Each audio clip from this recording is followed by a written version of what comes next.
Peace. I'm with my brother Mach 3. Brother, I just want to give you your flowers though because I remember seeing you at the community center. Actually, first time I seen you in person when Cross said, we're going to bring out the person that designed the trophies. And he brought you out. So when I seen you, I was like, oh shit, like, he's a brother though. Like, you know what I'm saying? But I thought that was dope. Yeah.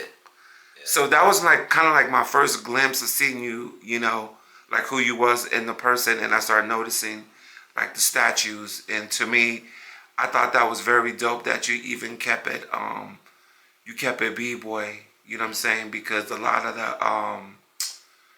of people that's throwing events though, like they're not really pushing that, like that part of the culture anymore. Because it was always about that. Remember 90s I Can Go, Wiggles would have a tape. He would have like all the Rocksteady t-shirts.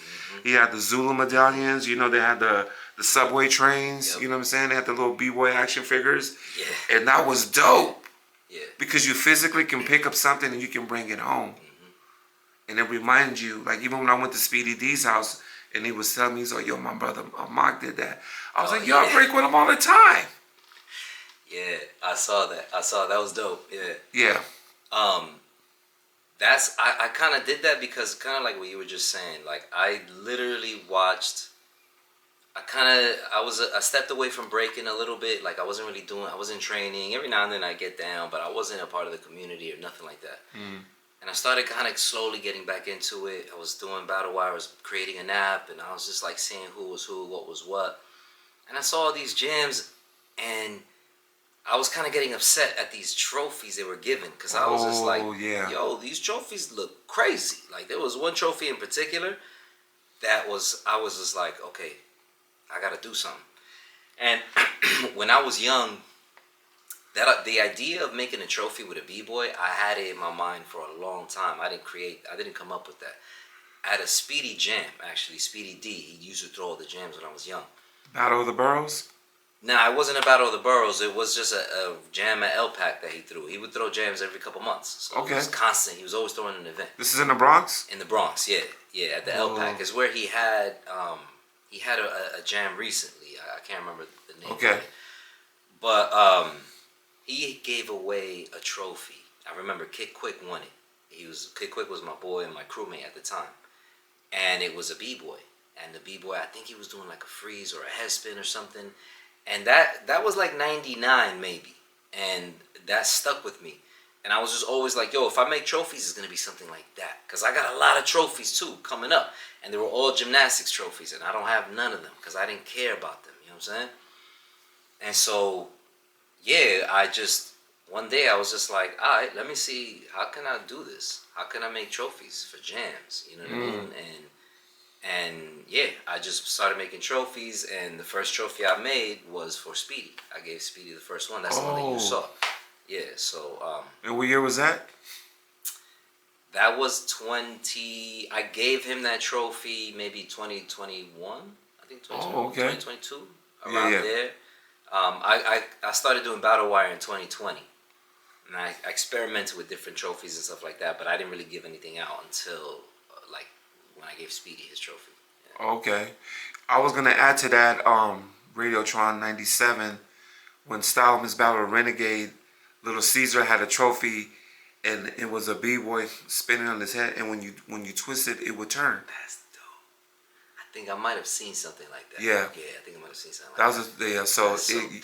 You know what I'm saying? Yeah, when you the B-boy was spin on top of the trophy. Yeah. That's funny because I was doing something like that too. I have just the plates that spin, so I'm just putting them on one of those. You know what I mean? But, right. Yeah, I just seen a lot of trophies, man, that were, you know, like a lot of plaques too. I saw a lot of plaques. People giving out plaques, and like plaques are cool. Like don't get me wrong, but not when they're like a printed sheet of paper in a frame. Like that shit is like, yo, come on, y'all gotta put effort into this. Like these are kids. They want to have something on the wall that, I don't know, you know what I'm saying? Like, it reminds them of what they really did, not just, you know what I mean? So, right. But, yeah. Okay. So, Mike, I'm going to do a twist that I've never really done before, but I'm kind of feeling creative, though. I would like to go back to like your early childhood. You grew up in Washington Heights, bro. I seen a YouTube video. It must have been like the early '80s. The way that they described Washington Heights, it was like it sounded like it was like Brownsville. It was crazy. Yeah, So that's crazy. right. So with that being said, like the reason why I'm asking that because before I got into breaking as being like a child, you know, like 11, 12 years old, like my environment was rough. Projects though. Our projects are different. But in my projects though, we had a gang called East Coast Crips.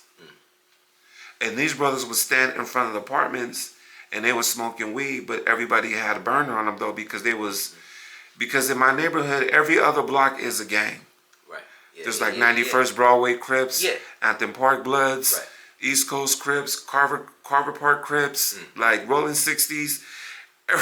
It was really that serious. And this is the 80s. Right.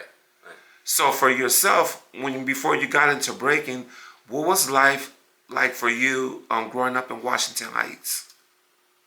It sounds kind of similar to that. You know what I mean? Like every corner there was, at that point, like from when I started coming outside and you know, being outside, they weren't really calling themselves gangs. It was just like crews or like. Okay. It was basically just like if you're in a block, if you're on 180, I'm from 180, right? 180, that's a little crew right there. And Okay. it could maybe be some guys from this street too, like this corner down here, they might migrate and be a part of it. But you could literally go up the block to Broadway, that's a whole other crew, you know what I mean? And we happen to get along, you know what I mean? But then if you go a couple blocks down the street or up the street to 190, that's another crew. Of course. We don't fuck with them. You know what I'm saying? And like, it was, I mean, it wasn't too crazy, but it was like. You had to be sharp. Yeah. And as a shorty. Yeah, and luckily, it was actually safer than what it is now because of that. Because you had people looking out for the block. You know what I mean? Yeah. And these people knew, those people, even if they didn't know me, before they even know me, you know what I mean? They knew that I live upstairs to Traz, that I live, you know what I'm saying? Like, and so when they see me come down the block, they know like they ain't gonna, you know what I'm saying? Like it's all good. It's like safer in my neighborhood. You know, now it's kind of different because gentrification and shit is actually more dangerous now. They not around, nobody's around, you know what I mean? But anyway, growing up in the Heights was. Yeah, it was definitely like the kids that I'm teaching now. They have such a whole different thing. You know what I mean? And it takes me a little bit to kind of like be able to really see where they're coming from. You know what I mean? Or like be able to relate some things to them. You know what I mean? Because of like how they come up. But, yeah. With that, okay, so. During that time and era, do you remember like what was the fashion like for like maybe say like a kid like your age though? Because for me, it was like we have jeans called Jordache jeans, and we wore a La Tigre shirt and the members only jacket. Yeah. And this is before I seen breaking. Yeah. You know, when I was younger, I do remember a lot of the winter gear. Yes. We wore a lot of winter gear. We wore a lot of North Face, of course. We wore a lot of ski gear. Like spiders. You know, spiders. Yeah. I'm hyped right now because the New York City Breakers, they have a section and they were talking about the ski fashion. Oh, word? That's see?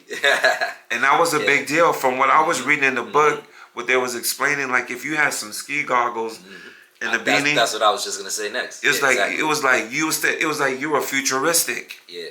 That was considered yo, look at this. Yeah. He got a sheepskin with this, and I noticed, particularly in New York, ski fashion was like even in the '90s. It was like, especially when Big and Junior Mafia and like Big L and like just you know what I'm saying, like on third base. Yeah. Like. Yeah. Kwame, everybody just like they always had like the Bush babies with Tim's. Yeah, they had the bomber jackets with the ski goggles. Yeah. And I noticed, Yeah, so you're the first person that really ever touched on that. And why was that such a like a big deal like in New York? I don't really know, to be honest with you. Like, I feel like I came up kind of late. You know what I mean? Because I'm from '83. Okay. You know what I mean? And so I was born in '83. You know what I mean? And so I kind of came up to that fashion kind of late when I was started rocking that Oh, stuff. right, Not right. late, but like towards the end of people rocking that. You know what I mean? Because Like, it did fade. yeah, it faded, yeah. Yeah. But I had like a good like 4 years, you know what I mean? Yeah. Where I had the spider and the goggles, and I remember when I met Quick, he would rock that too, you know? He had to step into the world video with the goggles. Yeah, but he would just rock that on the regular, you know what I'm saying? And people on my blog too, you know what I mean? So it was kind of like a regular thing, and it actually took me years to realize, like, oh, this is ski gear. Like, yo, for real. Like, I just thought it was like regular. Like, you know what I'm saying? Like, I didn't really see it like anything like special or nothing like that. I was just Right. like, oh, that's how we, you know what I'm saying? But yeah, And this, yeah, to add to that, even during that era, that's where the whole cool rock ski, norm ski, T ski. yeah. A lot of, and I heard that before breaking. Oh, really? Before I was introduced to breaking, because a lot of the dudes on my block, they were writers. Oh, And right. so I actually, before I was breaking, I was a graph writer, but like for like a couple, like 2 months or some shit, like Right. the summer. Like, you know what I'm saying? Like, it wasn't. I tried it because all the dudes on my block, that's what they did. I went out bombing with them one summer. Like all year during the school year, I was practicing my pen. You know what I'm saying? Oh, And then I went bombing with them in the summer. It was not my thing. I just could not. I was I was just like, yo, Okay. nah. But that's when I was introduced to all of that. Like, when I started breaking, it wasn't like those names and stuff wasn't weird to me. It was like normal already. You know what I'm saying? Because I grew up with that already. because you was in the graph element of it. Yeah, so I already grew up with that. Like, Okay. having names and stuff like that. Everybody on my block had a name. You know what I'm saying? Like, even if they didn't graph, it was just like a regular thing. You know what I mean? A nickname. Yeah, so, and it would be something like that, even Oh. a number but ski was a lot. There was a lot of it. You know what I'm saying? Yeah. Even back in the early days, Kenny can confirm this though. Before he became Kid Swift, he was Kid Zoom. He went to I can't think of the other one, but his second name for sure he went by was Ken Ski. Kenski. Yeah. So that's why I I'm heard saying that. like the ski. Yeah. It to me it was definitely like a dope era. You know, me just visualizing, like looking through like the source and rap pages when I would see people with the ski fashion. Yeah.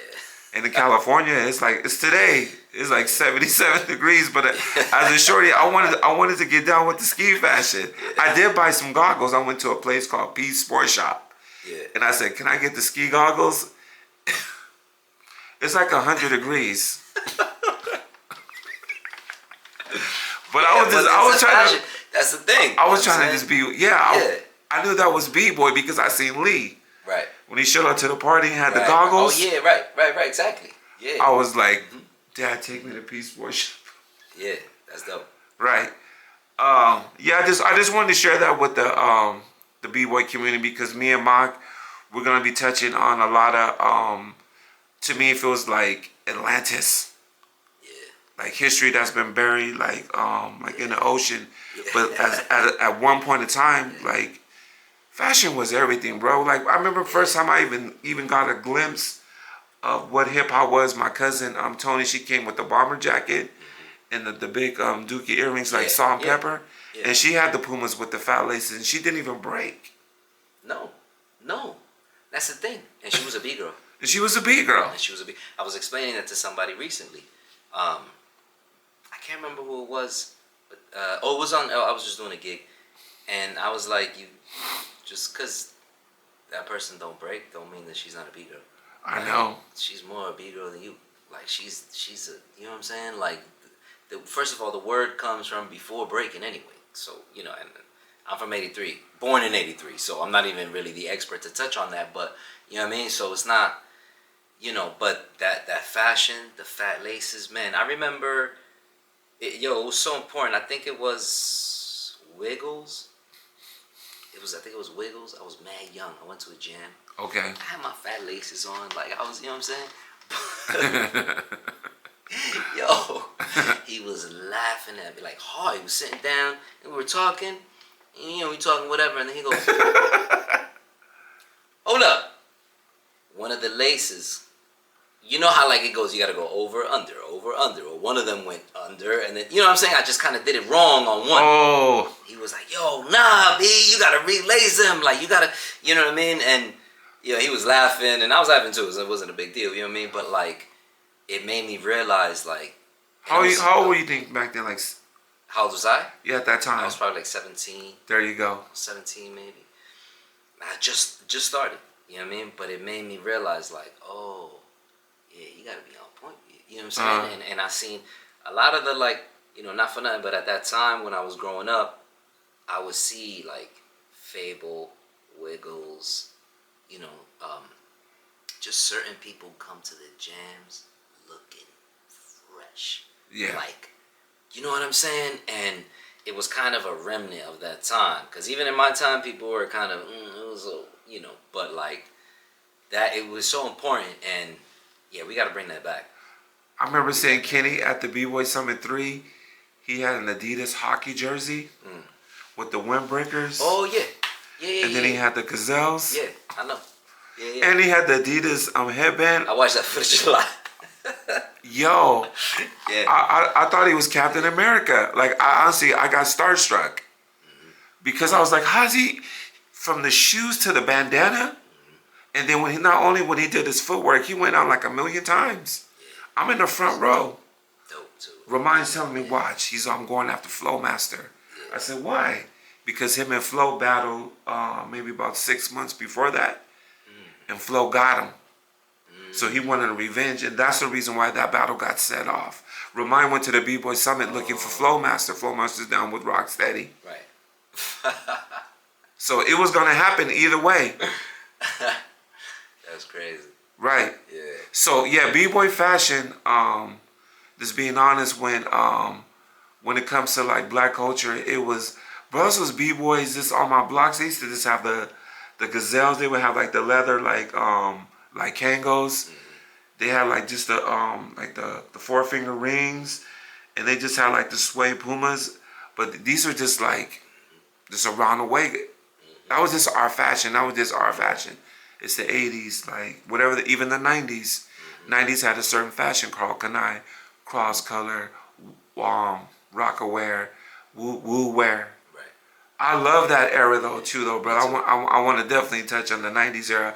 But the reason why I'm really bringing this up because I wanted to know like what was your beginning and what was your process like of being a shorty and about to merge into like breaking, because before I got into breaking, like it was like I can go inside the house and I would see like rerun like blocking with Don Campbell.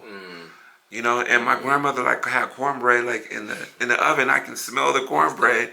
My mom's frying chicken at the same time. It was just a certain energy that when you walked in, you know, and then I'll be hearing like that Tina Marie, I'm talking square biz, you know, and everybody's dancing in the house. So for me, that was like my introduction before I even seen breaking was, I knew what it was on Saturday. Push the couch back, Soul Train about to come on. So everybody's pushing the train back and we're trying to mimic the Soul Train line. Before I seen breaking. That's cool.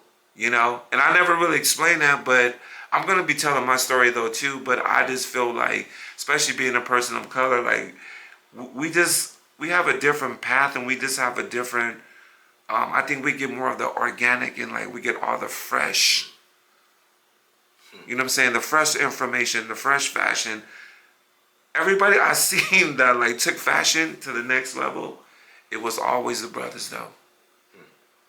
We had the Asian dudes, the Mexican dudes, and white dudes, but it was like back then when hip hop really blew up, it was, you could just tell that it kind of like you just knew like that's what they're doing though. You know what I'm saying? But look, slowly but surely, we're gonna kind of start mimicking it, though. You know. But so when you the first time you ever came across breaking, do you remember like the first time you seen it? One of the first times that I saw it that I could really that it made an impact was there was a TV show called it was the Guinness Book of World Records. You know With the Easy Rock. thing. Yeah, he was doing head spins. And who was the kid? Oh yeah, I don't know who the little kid was. Yeah, but Right. he was battling the little kid. Yeah, for head spin. And man, I got on my head, and I was just like, yo, this is. Yo, he was flawless that day though, bro. Crazy. It was so it was so crazy.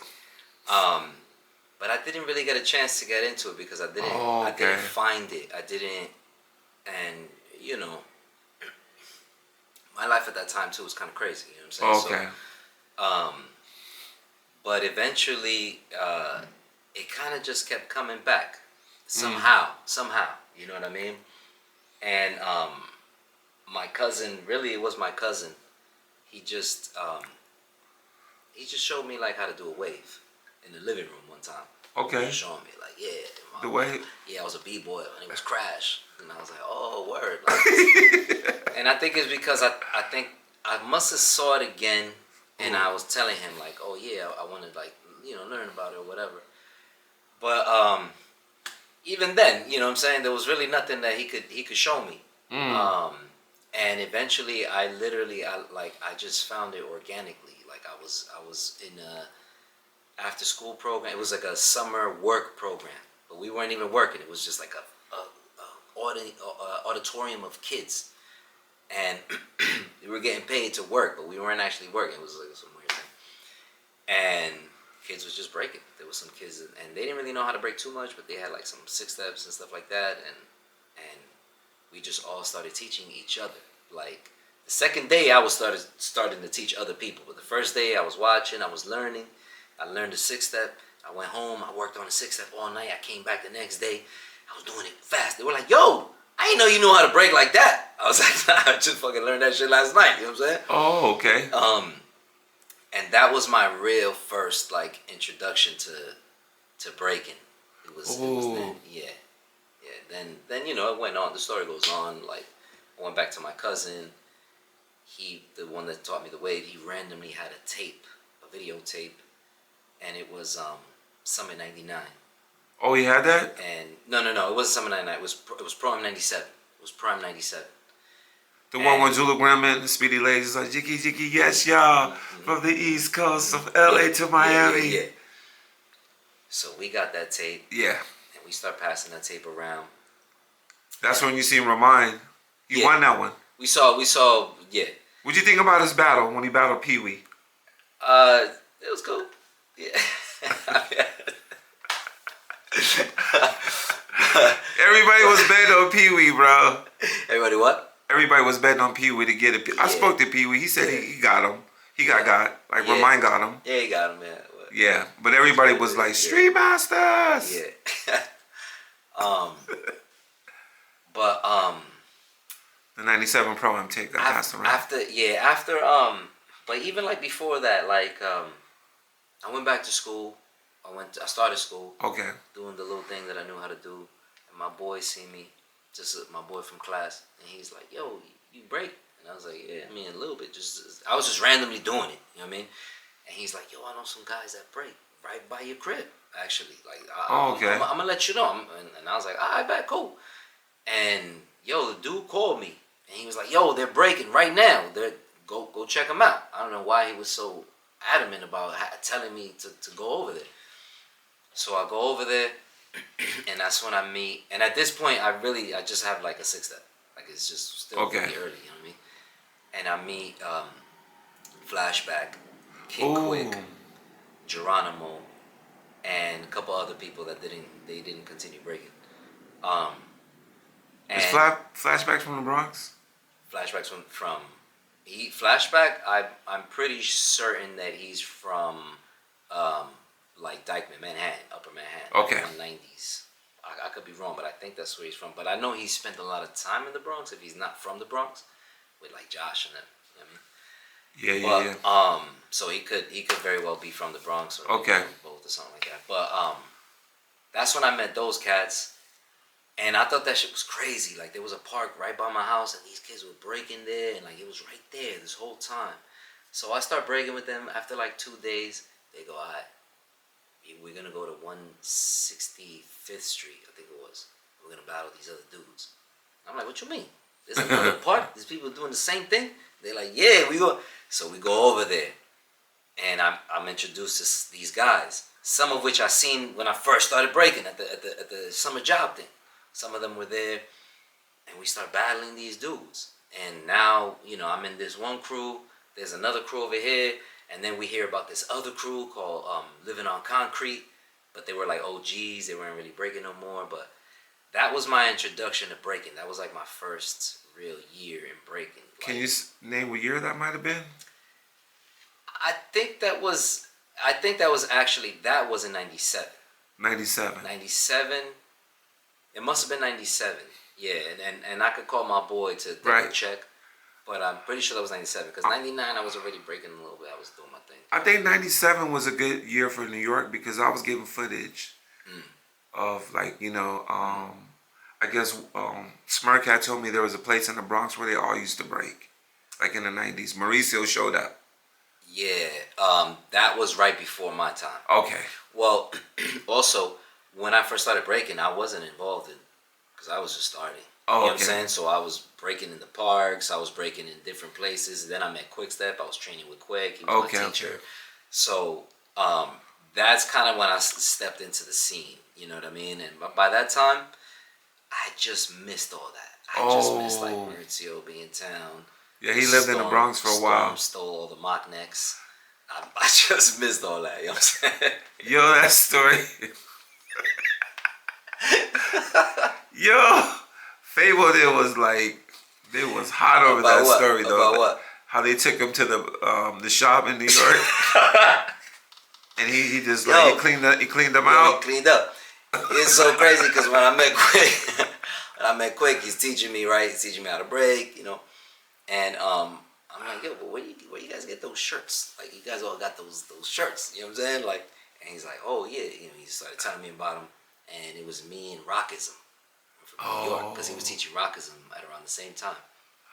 I can't remember who came first, if it was me or Rockism that came first, but anyway, we were kind of training together in the Quick for a while, and we went to the shop, which is right by Hunts Point where we were training. It was like walking distance. Okay. We go there, and yo, my man at the shop, he brought out the mock necks, and he goes, yeah, these European guys came, and they took a bunch of mock necks, so this is what we got left.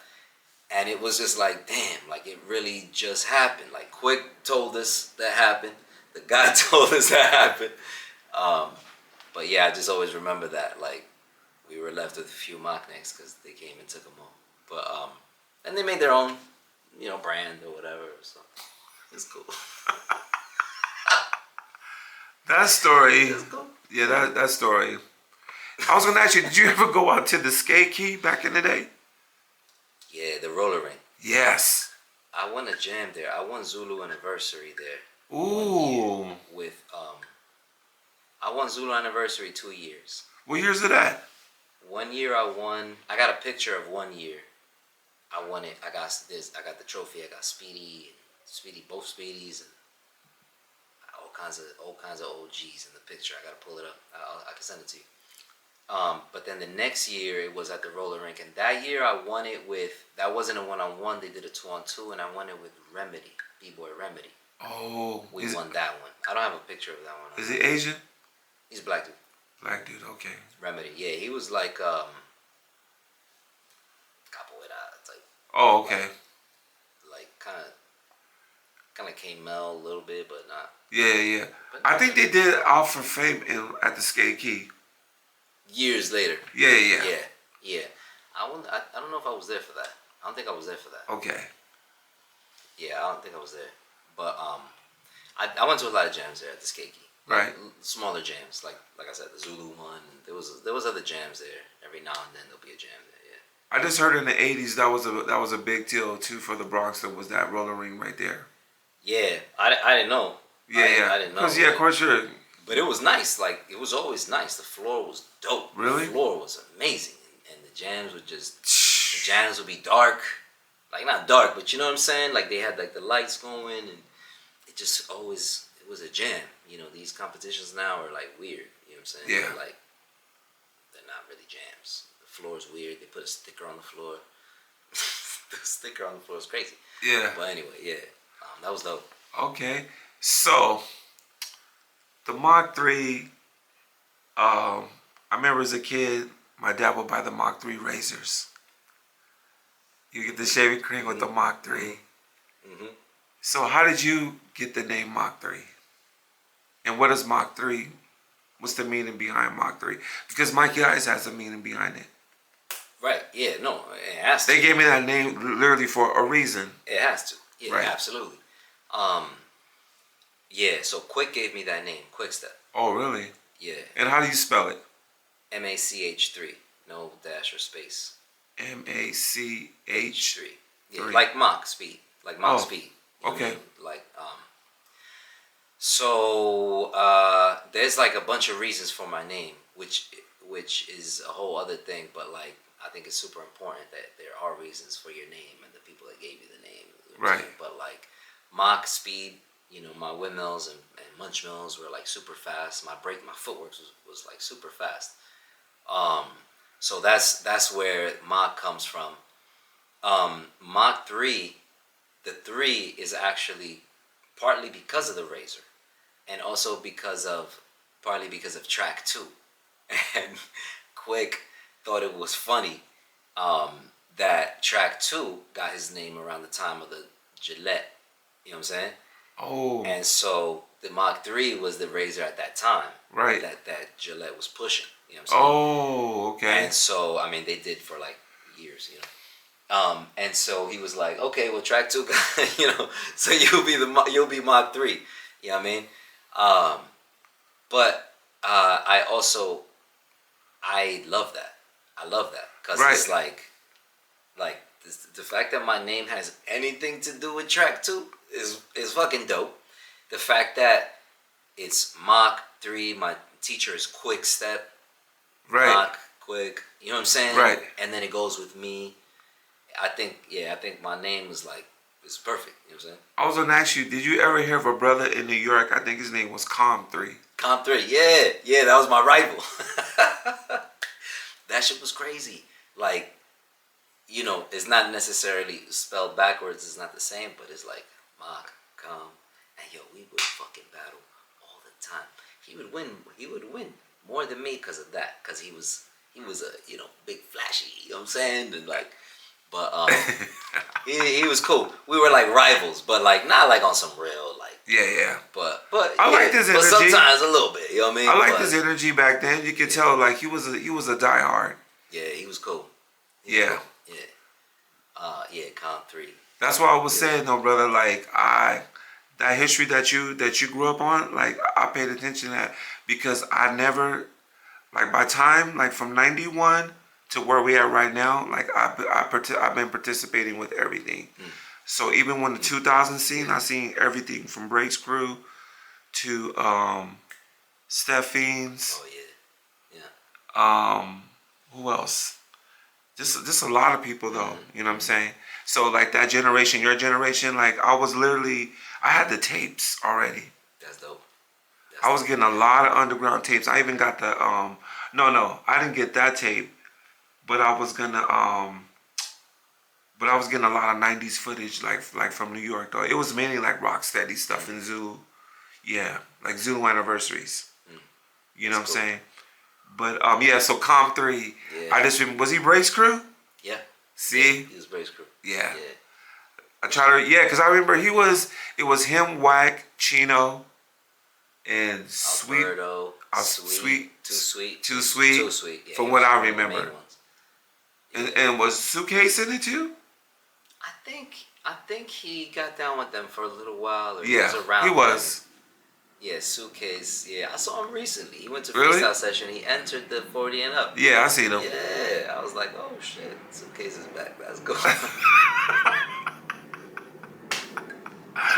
Yo, Suitcase, though, brother. I hope you're watching this.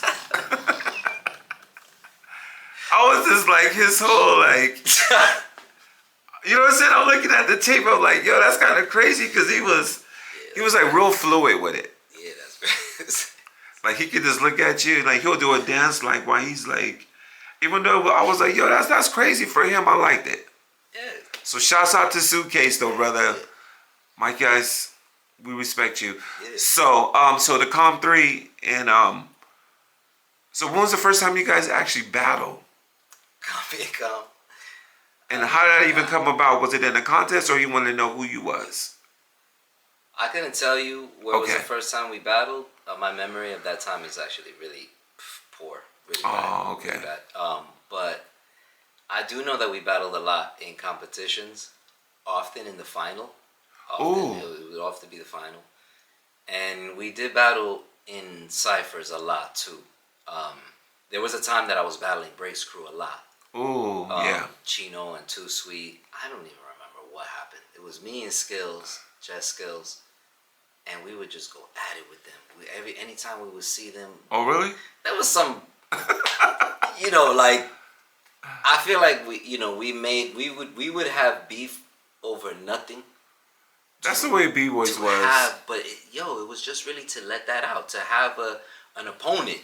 You know what I'm saying? Yeah. Like, otherwise, we're in a battle, in a competition, or in a cipher, like in a cipher. But when there's like a cipher, but then there's always this other layer. You know what I'm saying? It's like, and so that's why I don't even remember what the beef was. Like, I talk to those guys. I love those guys, like Chino, Too Sweet. They're my dudes. You know what I'm saying? But like, also, loved battling. So we always had beef about something. Right. I don't know. You know what I mean?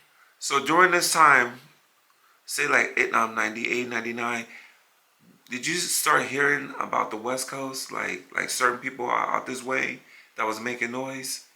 But it kind of gravitated all the way in New York that you was like, yo, there's a dude named Poison. First person, I think it was Ivan. Okay, it was Ivan, for sure. And we didn't even know his name. It was just a tape. There was like a tape and he was in it. And there was a tape that we had that didn't say nobody's names. And we were like, yo, this thing was so crazy. I was talking to Quickstep about this recently because I don't know where this came from.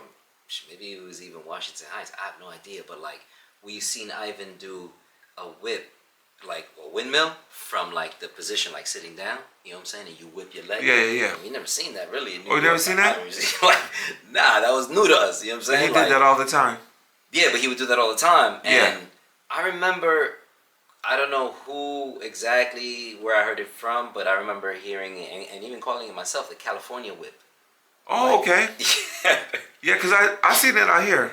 You say that out here? No, I seen it out here. Oh, well, you've seen, okay. Yeah, I seen it. When I seen him whip from that position. Oh, yeah.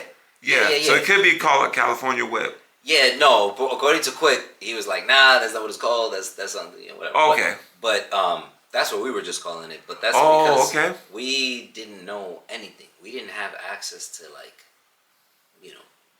when I was starting, I was disconnected from the scene, kind of. Just like in my first year, you know what I mean? My first year, I was just kind of like in a bubble in Washington Heights, just battling some dudes. We didn't know about the greater scene. You know what I'm saying? Yeah. We didn't really know that existed, really. But I don't know what. Oh yeah, Ivan was definitely one of the main people. Flowmaster. Yeah. Wicked. Yeah. Ivan and Wicked were actually two people that I was some of the first people that I was like outside of New York that to me were just. What you really like about Wicked? People really don't talk about Wicked too much. Wicked? Though, like, first of all, just to say, I like both Wickeds. They're both nasty for their own reasons. You know what I'm saying? But Wickeds, first of all, the thing about Wicked was his power was explosive as hell. Like, it was like, you know what I mean? He'll go into windmill. You know, he's the first person I seen do like windmill air flare, like continuous windmills into that air flare, but like this, not like this air flare. You know what I mean? And then his footwork was just so sharp and on point, and it looked like I don't know. It just reminded me of classic. You know, it reminded me of like Kenny and them, which was his lineage. You know what I'm saying? That's where he kind of came from. You know what I mean? The people that taught him. Yeah. I believe. You know what I'm saying? I want to speak for him. I'm not That was 100% Kenny and sure. Flo. Yeah, exactly. So, and I always loved that way to break. But then his power was crazy. You know what I mean? So, and I love that too, because I love power and for me, like, you had to be all around. Like, you couldn't do one or the other, you know. So, yeah, that for Wicked, yeah, definitely. And then Ivan, there was just something about Ivan, like, there's just something about him. You know what I mean? He was just so dope. Like, he was just so powerful, sharp. And then I met him young too, and he was mad cool. Like, he was so dope. Like, and you know what I mean? So, like, those were kind of like some of the first West Coast B-boys, definitely, that I saw that were like influential. You didn't hear about Lil Caesar? Lil Caesar, definitely. I heard Lil Caesar a lot, and I seen some of his clips. But Lil Caesar to me was like an older generation. You know what I mean? I'm talking about like the generation that was kind of, they were still older than me too, Wicked. And Yeah. I know what you mean. They were like, Lil Caesar to me was like Quick Step's generation. Maybe, To me, I think maybe he's probably from before. I'm not sure. No, he started in '82. Yeah, so he's from I guess a little bit before. I'm not sure. But, Yeah. I know what you mean by that. Yeah. The tapes of his was like, I seen like one clip of him doing crazy ass windmills. Oh. You know what I mean? It was hard to, you know, I grew up on tapes. You know, going to Scrapyard, getting tapes from Scrapyard. You know what I'm saying? Oh, okay. So, yeah, it was like a hip hop shop in New York. You know. Did you get the cameo video just to prove a point? The Boogie Brats when he had the hands, and Mega's solo on there. He did the kid and play forward, backwards. Megas did every thread in the world, bro. I might have had that or seen that, because that tape put him on the map. That was the one where he was sitting down. He's all, "Yo, Amigas, you know, people gonna get inspired. You know, when they see my tape." When he's sitting down, when he's talking about origami. I think I had that tape. Yeah. Yeah, that's the video right there. I had a lot of tapes. Like, me and my crew, we would just share tapes. Okay. Like, you take it for a couple of days, and we would watch them over and over. Were you getting a lot of West Coast tapes up there? It was a lot of West Coast tapes, actually. It was a lot, because West Coast was making tapes. Like, the East Coast wasn't really making tapes. No. You know what I mean? So yeah, I wouldn't get too many videos. And that's why when I first started breaking, I seen these tapes. It was all West Coast tapes. I didn't really know that I could just go. Oh. And these people were here. You know what I'm saying? It was crazy. One of the first people that we started copying from, because it was straight up, we were just copying people from tapes. That's all. Those are our tapes. You know what I'm saying? Was Quick Step, and it's so crazy. Like, it's so crazy. When that crew, like I told you, there were these two crews, and we would battle them, and eventually we always all became friends, and we were chilling. And I seen somebody doing like a shuffle, and my boy goes, "Yo, that's that dude from the video. You got the, you know what I'm saying? You got it from that dude." And yo, like 2 months later, we meet Quickstep. We meet the dude from the video. You know what I'm saying? Right. But like, still at that point, we didn't realize like these people are around. Right. You know what I'm saying? I want to share this while even I'll tag Quickstep in this. I had a tape of Quickstep probably like back in, I want to say 97, 98. It was Swift Rock, Honey Rockwell, Rockefeller, and Quickstep, and Storm. And it was like on the studio in New York. And he had like a smooth like basketball floor. The power that Quickstep did in that video, he had Storm, bro, like scratching his head though, bro. Quickstep was doing like the donuts. He was just hitting them like he was doing like donut. And then after he did the last donut, it just continued into the head spin. He didn't even have to touch. Right. It was all one motion. Yeah. And his drills, it was like pencil drills. Yeah. Storm was doing the same thing though too, but to me at that time, Quickstep was so advanced. And I could see why Storm got the shoulder spin from him too. When he do the windmill and the legs stay up and he just keeps spinning, that's definitely Quick. That's a signature. Yeah. But Quickstep would do that and then he would pop up to head spin without even using his hands, all in one motion. Yeah, I seen it many times. Like mad fast. Yeah. Like Ivan speed, to be honest with you. Yeah, Quick. Even when I met Quick, he was already a little older and he was still doing most of that. Oh, It surprised me. I was with him recently, and he showed me some footage, and he surprised me. He was doing moves that I'd never seen him do. Didn't even know he had. He never even told me he was doing UFOs to floats. I was like, wait, quick, you never. He's like, yeah, I got. Rock was like, yo, you gotta understand, this man has done every move. Yeah. But yes, yeah. Speaking of Quick, Quick and Rock, they actually lost all their footage. They lost all their footage. So if you have anything, how'd they lose put it? them on. They had a fire. It was crazy. Their place burned down in Jersey, their apartment, and they had. I remember I used to go to that place. What? It was crazy. That place was like a museum, like a relic. Yeah. These people, they don't throw nothing away that's valuable. Like, unlike me, the trophies, I just chuck them. But like, they had a lot of stuff. They had footage of me young. They had, you know what I'm saying? So they couldn't salvage nothing? Nah, the whole place burned down. It was crazy. What year was that?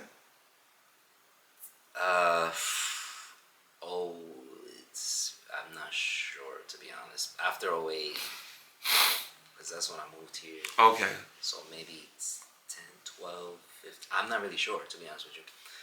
But yeah, any footage you have like that, Okay.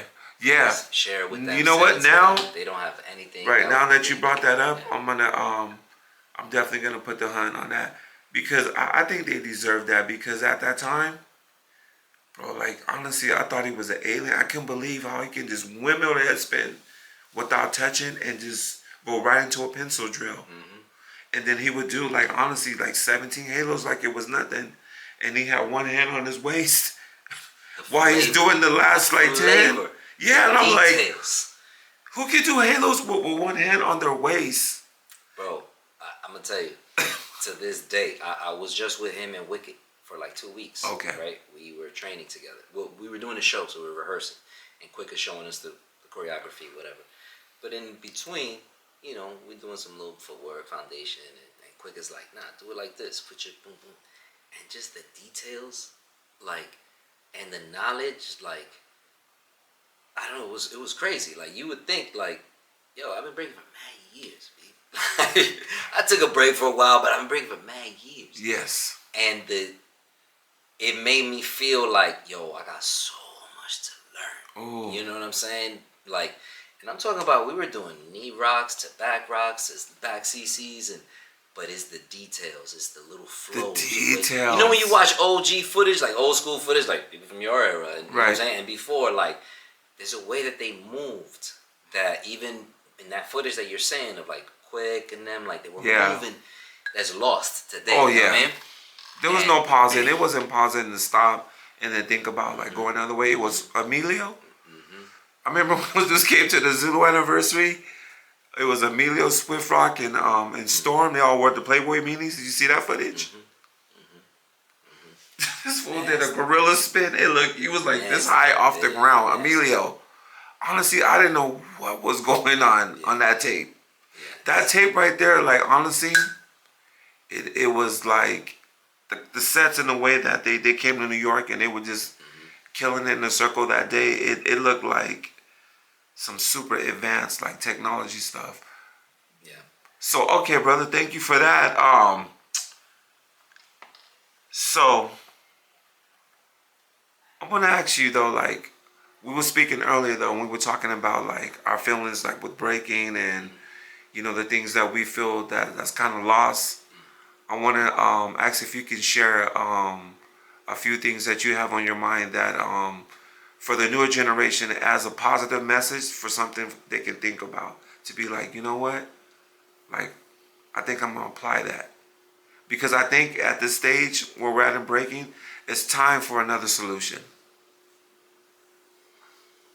Yeah, another solution in terms of, you mean like the events and the way. Yeah, like the thinking part of it because the moves are incredible, but it's all looking the same every week.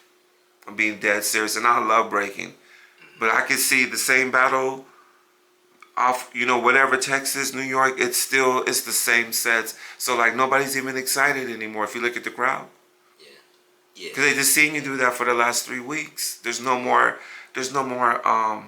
excitement to it like that.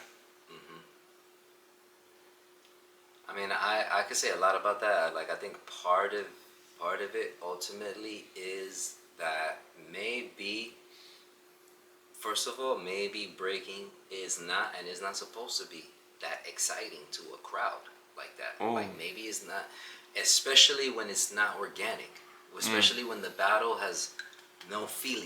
You know what I'm saying? Like competition tournaments, they don't got no feelings. I'm here battling you because they told me that you're next on the fucking bracket. You know what I'm saying? And there's like, you don't care about that. The audience knows you don't care about that, and then it's, you know, kind of like what you were saying. Like people are breaking. I think people are doing the most incredible moves right now. Incredible. You know what I'm saying? Some of these people are doing incredible moves, but it's too fast. It's too back to back. It's too rapid fire. There's no like being able to like, yo, check out this move. Boom, boom. Okay. Absorb that. Like, you know what I'm saying? Let the audience be like, oh, okay, just, you know what I'm saying? And now you ride the beat a little bit, and then you go into this other move. And it's just like, you do it like that, and it's no big ending. Right. I feel with that being said too, like when they're doing the footwork, I feel like there's no more. It's like it's not a conversation between the person anymore.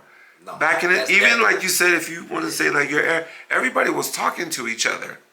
I remember hearing Chino almost do this, every battle they battle, and they're having full conversations with each other, and they're saying like, "It's me and you." But the thing is, there's no reason to have a conversation because there's nothing. Me and you, this person that I'm battling again, you're next on the bracket. Right. What am I going to talk to you about? What are we gonna exchange? You know what I mean? And even on the like breaking, when they get down, they're not even having a conversation. True. Because it's not like, yo, I see battles. I saw a lot. You know, the Olympics. You know what I'm saying? Ray gun, right? I'm talking about Ray gun in itself, but just like using her as an example, right? She was doing rounds where she was doing whatever she was doing, right? And then the B girl goes up against her, whoever it was, pretty much all of them. They go against her, and they're not even. It's like what Reagan just did. They don't even remember, or I don't know what, but they just do what they were gonna. Some of those B girls did their best rounds of the night against Reagan. Oh. Because they're not having a conversation. You know, a lot of the B-boys did the same thing. It's because I don't know if this is like a set that you were going to do, that you were like, okay, round one, I'm going to do this move, and then round two, I'm going to do this move. No matter what the music plays, no matter what this person is doing, no matter how I'm dressed, I'm still going to do the same, I'm going to rock the same, and like, yo, all of that is out the window. And I can't even remember why we got into that, but like, yeah, it's I don't know, man. It's different. Right. Yeah. I think we just got into it because I just wanted to ask like a serious question, you know, because I see what's going on with breaking, and like I basically subscribe to everybody because I just want to make sure that I stay relevant by remembering everybody's names. You kind of get what I'm saying? Yeah. So even if it might not be what I really like, I still see like Bumblebee versus Chorito. You know what I'm saying? Just so like I'm looking at videos and I'm like, hey, who's this guy? Right. Like I know their background. I know who Manu is and like all these guys. You know, like even the guys from the Ruggeds. I like the Ruggeds. Oh yeah. Lee's one of my favorite from the Ruggeds. Yeah. Those guys are dope. You know what I'm saying? So I just try to stay relevant with that. So do you remember your first B-boy battle, like not being set up, where it's kind of like maybe it was in a contest or somebody like called you out and you guys really went at it, but it was like serious. It wasn't like for money. It was really about like respect. Like I want some. The first battle was in the park against that crew. So I was in a crew called Lethal Floor Rockers. Ooh. Who's the name also? There's another crew. But Lethal Floor Rockers. And we went over there. The other crew was called Absolute Breaking Power, ABP. Okay. And we went over there and we battled them, and that was like my first real battle. But I battled a lot. It was a regular thing. It was a common, regular thing to battle, like in a cipher, and whether it was beef or not. I went to school with Sham, Sham Goth. Yeah. And he was already more advanced than me, not by like that much, but he was. He went to school in the Bronx too, or Washington Heights? At that point, we were in school in Brandeis, which was in Manhattan Oh, on Manhattan. 86th Street. Okay. Yeah. It was 86th Street, yeah, or 83rd, right around there. Mm-hmm. And yeah, I don't know how we figured out that we both break, but we would battle. Um, and yeah, even in high school, we would have like big battles in high school, and big just because like the whole auditorium would be watching. And Ooh. there was this big dude, and he would be like the MC. Yo, it was so crazy. Looking back, it was like something you would see like in a movie, like in one of those movies, and you'd be like, yo, it's mad corny. That would never happen. Like, nah, sometimes it's real. Like, Oh, okay. we had this dude. He just loved to see it. He loved seeing people getting down, and there were like maybe I would say 3 b-boys and a couple people that kind of did a little bit. It was me, Sham, somebody else, and like a couple people that didn't really, but they could mess around. And between lunch, like after my lunch period, a whole other class of kids was coming to have lunch. So we were leaving, they were coming in, and it would be basically the whole school. The whole school was like in this intersection, and my man would stop everything and have a little cipher. He opened up the cipher, and we would battle. And I remember the security guard was cool with it. He would let it rock for a little bit, you know what I mean? Because he was just like, what the heck these guys are doing? At that point, I had like windmills, and Sham was already crazy. He was doing all kinds of stuff, you know what I mean? Oh, So yeah. he Sham was so flexible. He was always smoking me, but like it was cool. Like we was just, you know what I'm saying? But it was dope. But I guess my first like real battles like that, it was ABP, and then Sham in school. Oh, okay. And then as soon as I went to jams though, we were battling we battled all kinds of people. We battled people from Philly all the time. Mach and them. 360 flavor. Nah. That's their crew. I feel like their crew was something else back then. It's 360 flavor. Oh no. I said Maka. Yeah, it's I didn't Maka. mean to say her. Hannibal. That's Maka. Hannibal.